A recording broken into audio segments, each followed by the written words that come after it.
Draymond commented on it, saying that he's entering the league with a strike. It's a question mark on his character. You mentioned his camp. I know Draymond also mentioned his camp. Draymond also said, it's now on Bailey to prove himself by being the first in the gym and, show he belongs. Paul George was a little bit more critical. He, was blunt about the situation. He said if he were Bailey, he can't get mad if the stock drops. George also added that Bailey's not necessarily in a position to be making those demands, make it to the league first. Do you think that's a little too tough on Bailey, given your stance on it, or do you think that was an appropriate response from them? They're coming from a veteran thought process is that you have to grind. I'm not saying that he shouldn't. Like he's a person that has to, show that he's the player that he thinks he is. He's gonna have to show up and perform. He's gonna show up before and early because if you're gonna be the franchise player and act like it, you better do all the things that comes with it.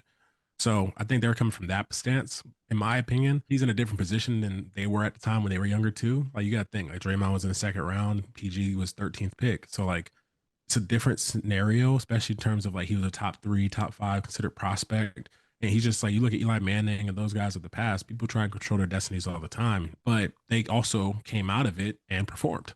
So I think all this conversation stops if he does his job and make sure that he leaves no question on the character, the person, and the talent that he is. If he does that and performs, we don't have to worry about anything. It's what we run into is if he doesn't do that, then you're wondering like, did he have the right representation? Should he have been more humble?